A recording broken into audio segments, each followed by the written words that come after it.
নমস্কার বন্ধুরা, অভিনব চৈতিস ব্লগে তোমাদের সবাইকে আবার একবার স্বাগত জানিয়ে নতুন বছরের নতুন সকালটা শুরু করলাম। তোমরা সবাই কেমন আছো, কে কোথা থেকে আমার ব্লগগুলো দেখছো আর দেখে কেমন লাগছে সেটা অবশ্যই কমেন্ট করে জানিও। ভালো লাগলে লাইক করো, বন্ধু বান্ধবের সঙ্গে শেয়ার করো। যারা ইউটিউব থেকে দেখছো তারা চ্যানেলটাকে সাবস্ক্রাইব করে দিও, পাশে থাকা বেল বাটনটাকে অল করে দিও। আর যারা ফেসবুক থেকে দেখছো তারা পেজটা অবশ্যই ফলো করো। আজকে রবিবার, পয়লা বৈশাখ। সকাল সকাল ঘুম থেকে উঠে পড়েটার মধ্যে উঠে সমস্ত বাসি কাজ সেরে ফেলেছি। ভোদাইকে স্নান করানো হয়ে গেছে, সমস্ত ঘর বারান্দা বাইরে ঝাড় মোছা পরিষ্কার হয়ে গেছে, দেখতেই পাচ্ছ। এখন ঝটপট যাব বাথরুমে স্নান করতে, স্নান করে এসে ঝটপট রেডি হব। যদিও দাদা এখনো ওঠেনি, শুয়ে রয়েছে, ও শুয়ে থাক, আমি আগে রেডি হয়ে নিই, তারপর পুজো দিতে যাওয়ার আগে ওকে ডেকে নেবো।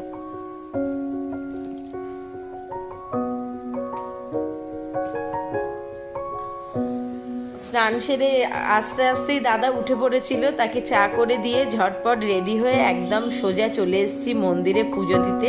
দেখতেই পাচ্ছ আজকে মন্দিরে দারুণ ভিড়। একে তো পয়লা বৈশাখের পুজো হচ্ছে তার ভিড়, তারপর আজকে হচ্ছে অশোক ষষ্ঠী।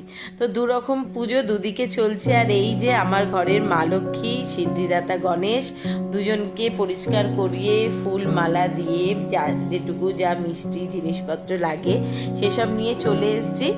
ভেবেছিলাম বাড়ির পুজোটা করেই আসবো, কিন্তু আজকে অয়নদা বলেছিল একটু তাড়াহুড়ো করে আসতে, যদিও খুব একটা তাড়া হয়নি, আসতে বেশ লেট হয়েছে, 9:30 বেজে গেছে। আর এখান থেকে বাড়িতে ফিরে তারপর ঘরের পুজো সারবো। তার আগে মোটামুটি এখনো পর্যন্ত আমরা বসবার সুযোগ পাইনি। আগের ব্যাচের পুজো চলছিল, ওনারা পুজো দিয়ে উঠে পড়বার পর তারপর আমরা বসে পুজো দেবো। তো আগে অশোক ষষ্ঠীর পুজোটা চলছে, এদিকটা দিয়ে নেব, তারপর অশোক ষষ্ঠীর পুজো হয়ে গেলে ওইদিকে পয়লা বৈশাখের জন্য লক্ষ্মী গণেশ পুজো করানো হবে। তার আগে মন্দিরে দেখো আজকে কিন্তু প্রচুর লক্ষ্মী গণেশ এসছে, বিভিন্ন সাইজের, বিভিন্ন দারুণ সুন্দর সুন্দর দেখতে।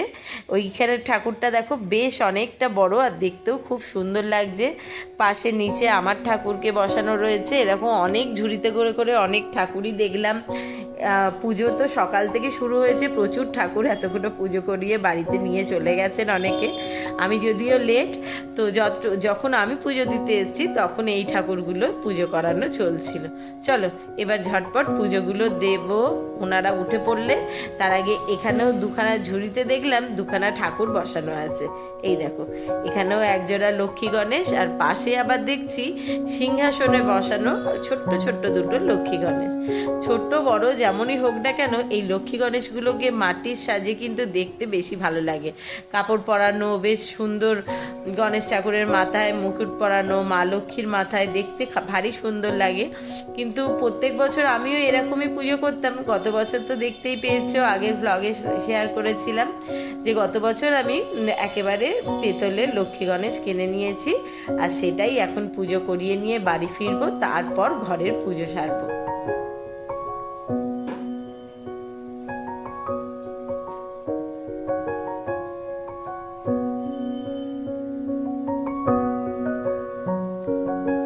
আমাদের অশোক ষষ্ঠীর পুজো দেওয়া নেওয়া হয়ে গেছে। এবার পয়লা বৈশাখে লক্ষ্মী গণেশের পুজো করিয়ে বাড়িতে এসে এত প্রচণ্ড গরম লাগছিল যে কাপড়টা পরে থাকতে পারছিলাম না। আজকে বাইরেটা আর কি আবার খুব মারাত্মক গরম লাগছে। আজকে থেকে বলা যেতে পারে আবার পুরনো গরমটা মনে হয় নতুন করে ফিরে আসলো। তো এসে জামা কাপড় বদলে অন্য একটা পরে নিয়েছি, দিয়ে বললামই ঘরের ঠাকুরের পুজোটা সারবো। তো সমস্ত ঠাকুরকে মোছানো পরিষ্কার করা, লক্ষ্মী গণেশকে সিংহাসনে তুলে ঠিকঠাক করে বসানো হয়ে গেছে, গোপালের স্নান হয়ে গেছে।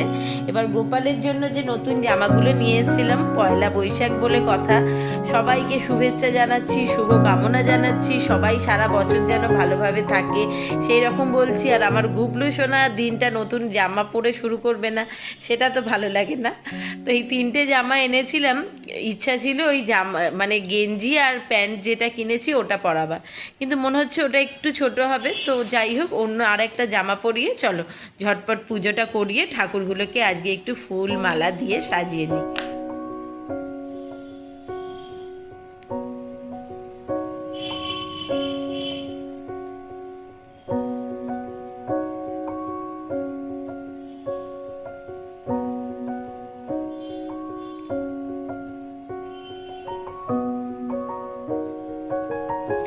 মোটামুটি সব পুজো হয়ে গেছে, ঠাকুরকে সাজানো হয়ে গেছে। আমার বাবা মানে বাবু মাকেও ছবিগুলো বার করে মুছে পরিষ্কার করে ফুল টুল দিয়ে দেওয়া হয়ে গেছে। আর এইবার দেখো মায়ের মুখটা কত সুন্দর লাগছে দেখতে। সমস্ত ঠাকুরগুলোকে ভালো করে পুজো করবার সময়তে ফুল মালা দিয়ে সাজিয়ে নিলে দেখতে দারুণ সুন্দর লাগে। আর ওই জন্য গতকাল রাত্রেই মন্দিরটাকে শ্যাম্পু জল করে ভালো করে মুছে পরিষ্কার করে নিয়েছিলাম। যদিও সপ্তাহেই করতে হয়, নাহলে ধুলো পড়ে যায় সাদা জিনিস, কিন্তু এর উপর আবার লাইটটা জ্বললে দারুণ সুন্দর কিন্তু দেখতে লাগে। এই যে আমার মা লক্ষ্মী, সিদ্ধিদাতা বিনায়ক দুজনের আজকে পুজো হয়েছে, আবার সিংহাসনে সাজিয়ে তুলে দিয়েছি। আর আমার গোপাল সোনা কিন্তু দেখতেই পাচ্ছ নতুন জামা পরে মাথায় ফুল গুজে একদম সেজে গুজে বসে পড়েছে। মোটামুটি এখানে পুজোর কাজ কমপ্লিট। এখনো পর্যন্ত জল খাবার খাওয়া হয়নি, আর বেলাও অনেক হয়েছে, কিন্তু রান্নাবান্নার কিচ্ছু এখনো পর্যন্ত জোগাড় জানতি হয়নি। একে তো রবিবার, তারপর ছেলে তো ছোট পিসির বাড়িতে রয়েছে, তো দু মানুষের রান্না করব, আর এদিকে পুজো সারতেও বেশ বেলা হয়ে গেছে। তো চলো ঝটপট এখান থেকে গিয়ে বাইরে যাব, কিছু একটু জল খাবার খেয়ে নিয়ে। দাদাকে সকালবেলা ম্যাগি করে দিয়েছিলাম, তো আমিও অল্প একটু ম্যাগি আছে সেই হোক, পাউরুটি হোক, যা হোক কিছু খাবো। আর এই যে বছরের প্রথম দিন বাবু মাকে সুন্দর করে ফুল মালা দিয়ে সাজিয়ে নমস্কার করে বছরের শুরুটা করে নিলাম। ওনাদের থেকেও প্রচুর আশীর্বাদ চেয়ে নিলাম। আর তোমরাও সকলে যারা গুরুজনরা বড়রা আছো অবশ্যই আশীর্বাদ করো। আর ছোটদেরকে গুরুজনদেরকেও জানালাম আমার অনেক প্রণাম, ভালোবাসা। ছোটদেরকে তো অশেষ অশেষ ভালোবাসা জানালাম। তোমরা প্রত্যেকে ভালো থেকো, সুস্থ থেকো আর সাবধানে থেকো। যাই হোক, পুজো হয়ে গেছে, আর বাইরেটা এই সময়তে একদম খাঁ করছে রোদ। গরমে চোখ মুখের অবস্থা দেখে বুঝতেই পারছো, মানে সেই যে গত 1-2 সপ্তাহ আগে যে গরমটা পড়েছিল, আজকে থেকে মনে হচ্ছে ঠিক সেই রকমই গরমটা আবার ফিরে শুরু হয়েছে। এত মারাত্মক গরম লাগছে, ঘরের মধ্যে যেন মনে হচ্ছে জানলা দিয়ে মানে গরমের হলকা ঢুকছে। চলো, অনেক বেলা হয়েছে, এবার কিছু জলখাবার খেয়ে ঝটপট রান্না কাজ শুরু করা যায়।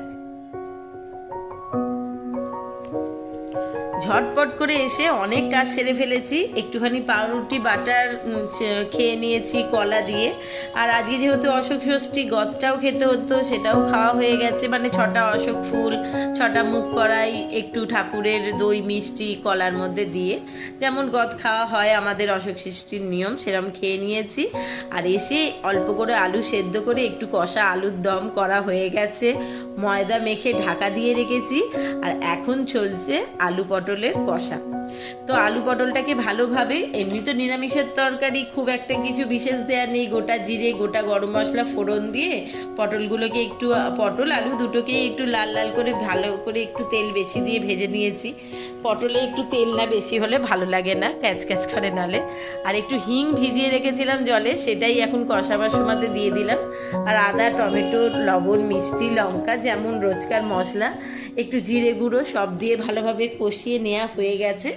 এখন অল্প করে জল ঢেলে দিলাম যতটুকুনি সেদ্ধ হতে লাগবে, দিয়ে ওটাও একটু শুকনো শুকনো তরকারি করব। এখানে আলুর দম রেডি, ময়দা মাখা আছে, ঘড়ি কাটা বলছে পুরো 2:30 বাজতে যাচ্ছে।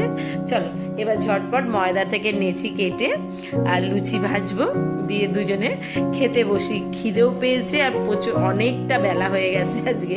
যদিও দাদা বাড়িতে আছে বলে আজকে খুব একটা তাড়াহুড়ো করছি না, কিন্তু তাহলেও খাবার সময়টা তো ভীষণ রকম লেট হয়ে যাচ্ছে। চলো এবার লুচিগুলো ঝটপট ভেজে নিয়ে খাবার দাবার গুছিয়ে টেবিলে নিয়ে বসে পড়েছি। এবার দুপুরের খাওয়া দাওয়াটা সেরে নেওয়া যাক। যদিও আজকে লুচি হয়েছে বলে তোমাদের দাদা বাজার থেকে মানে দোকান থেকে ভালো দই নিয়ে এসেছিলো, মিষ্টি দই দিয়ে লুচি খেতে আমার খুব ভালো লাগে। আর একটু মিষ্টিও এনেছে, 2 রকম মিলিয়ে। একটু লাড্ডু সকালবেলা এনেছিল ঠাকুরকে পুজো দেওয়ার জন্য, আর হচ্ছে দুপুরের জন্য এনেছে তালশাঁস। তো 2 রকম মিষ্টি নিয়ে রেখেছি, হয়তো এত মিষ্টি তো খাওয়া যাবে না, অল্প একটু আধটু নিয়ে নেবো। এই যে দই, চলো প্লেটে ঢেলে ঝটপট খাবার দাবারটা খেয়ে কমপ্লিট করে নিই কাজ।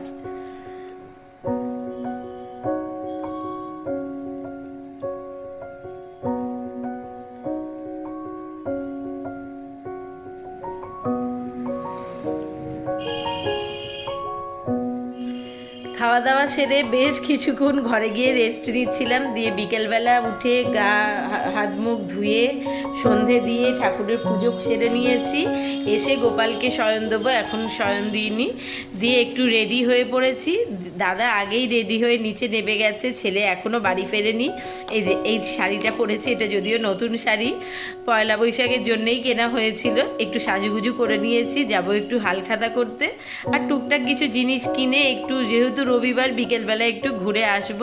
তো চলো, দাদা তাড়া দিচ্ছে, ঝটপট বেরোনো যাক। রিকও আবার আসবে, তারই মধ্যে আমাদের বাড়ি ফিরে আসতে হবে। ওরে বাপরে বাপ, কি যে মারাত্মক টাইপের একটা গরম লাগছে, কি বলবো। ভালো করে মানে হালখাতা তো করতেই যেতে পারলাম না। এই যে রিক এসে গেছে, আর পিসির বাড়ি থেকে নিয়ে এসছে এই কেশার লাড্ডু।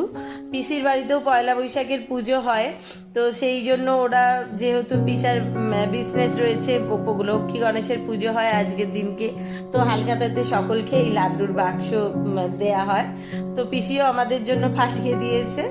এটা থাক, আগে ঝটপট করে মানে বাড়িতে ফেরবার সময়তেই এই লিমকার বোতলটা কিনে এনেছিলাম। এত মারাত্মক গরম লাগছিল যে মানে বাইরে জল খাবো কি ইচ্ছা হচ্ছিল না। তো বললাম যে যদিও কোল্ড ড্রিঙ্কস খুব একটা খাই না, কিন্তু এত গরমে একটুখানি ঠান্ডা না গলায় ঢাললে ভালো লাগছিল না।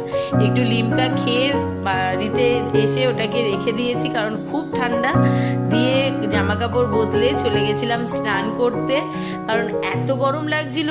আর একটা জিনিস দেখে ভীষণ ভালো লাগলো যে বাঙালি সেই আগের মতনই আছে, নিজের ঐতিহ্যটা ভুলে যায়নি। 1 জানুয়ারির দিনকে সমস্ত রকম উৎসব অকেশন পালন করে, আর বাঙালির পয়লা বৈশাখটা যে কী জিনিস, সেই আবেগ উত্তেজনা যে হারিয়ে যায়নি, সেটা দেখে ভীষণ ভালো লাগলো। কারণ রাস্তায় আজকে এত মারাত্মক ভিড়, সেটা আমি ক্যামেরা করে দেখাতে পারলাম না, ভীষণ আফসোস রয়ে গেল। কারণ মানে দুর্গাপুজোর অষ্টমীকে হার মানাবে, রাস্তায় এতটাই ভিড় ছিল, এত জ্যাম, একটা বাইক ঘোরাবার জায়গা ছিল না। আমরা তো দেখে রীতিমতো যে কি দুর্গাপুজোর অষ্টমী, যে পয়লা বৈশাখের দিন এই রকম রাস্তায় জ্যাম, মানে হাঁটা যাচ্ছে না। তো দাদা তো বিরক্ত হয়ে দোকানে গেলই না হালখাতা করতে, বললো যে অতটুকুনি ঘোড়া কেনা হয়েছে, চলো এবার কোনো রকমের গাড়ির পাস করে যদি বাড়ি ফিরতে পারি তো সোজা পথে হাঁটা দেবো। আর এখানে আসবার সময়তে কিনে নিয়ে এসেছিলাম ফুচকা, যদিও রাস্তাতেই খাবার ইচ্ছা ছিল। এটা নিরামিষের দোকানের ফুচকা, এখানে কিছু মানে আঁশ পেঁয়াজ থাকে না, তো খাবো বলে ভেবে গেছিলাম। ওই গরমে আর এত ভিড়ে দাঁড়িয়ে যা কাহিল অবস্থা হয়েছিল, তাই জন্য আর ওখানে খেতে পারিনি। ফুচকা কিনে নিয়ে এসেছি, এটা খাবো। লিমকাটা এখন একটু নর্মাল হোক, প্রচণ্ড ঠান্ডা, ওই জন্য ওটা এখন খাচ্ছি না। স্নান করে এসে মাথাটাও বেশ সুন্দর ঠান্ডা হয়েছে, ফুরফুরে হাওয়া লাগছে, বেশ ভালোই লাগছে। আর এখানে আজকে প্রচুর সদস্যকে বাড়িতে নিয়ে এসেছি। অনেক দিন ধরে আমার অ্যাকোরিয়ামটা একদম ফাঁকা হয়ে পড়েছিল, একটাই মাত্র ক্রোকোডাইলে এসে মানে থেমেছিল, সব টুকটুক করে মরতে মরতে শেষ হয়ে গেছিল। তো ওই জন্যে আজকে ভেবেই মানে বাড়ি থেকে কথা বলেই গেছিল দাদা যে ফেরার সময়তে আজকে কিছু মাছ নিয়ে আসবো, বছরের প্রথম দিন ঘরটাকে একটুখানি নতুন সদস্যদের দিয়ে ভরিয়ে দেবো। তো এই যে দেখো, একটাই ক্রোকোডাইল রয়েছে, লাইটটাও একটুখানি কম হয়ে গেছিল বলে একটা নতুন লাইটও আনা হয়েছে। চলো ঝটপট করে এগুলোকে সব অ্যাকোরিয়ামে ঢেলে সুন্দর করে অ্যাকোরিয়ামটাকে সাজিয়ে দিই। আর আজকের এই রেড ক্যাপগুলোকে দেখো, কি দারুণ ক্যাপগুলো, মাথার মধ্যে একদম ফুলে উঠেছে। আর মাছগুলোও কিন্তু বেশ সাইজে অনেকটা বড়, দেখতে কিন্তু দারুণ সুন্দর লাগছে। রিকও এসে গেছে, সেও গেছে স্নান করতে। এগুলোকে আগে ঝটপট অ্যাকোরিয়ামে সব ঢেলে নিই, তারপর যাবো। মানে রান্না তো করাই আছে, তরকারি ময়দা মাখা আছে, শুধু লুচিগুলো ভাজবো আর ঝটপট খাওয়া দাওয়া সেরে আগে এসিতে ঢুকতে হবে। যা প্রচণ্ড গরম লাগছে, খেতেও রাত্রে আর ইচ্ছা হচ্ছে না। তো চলো আজকের ব্লগটা এখানেই শেষ করছি। শুভরাত্রি, সকলে ভালো থেকো, সুস্থ থেকো। খুব শিগগিরই নতুন আর একটা ব্লগ নিয়ে ফিরে আসবো। টাটা।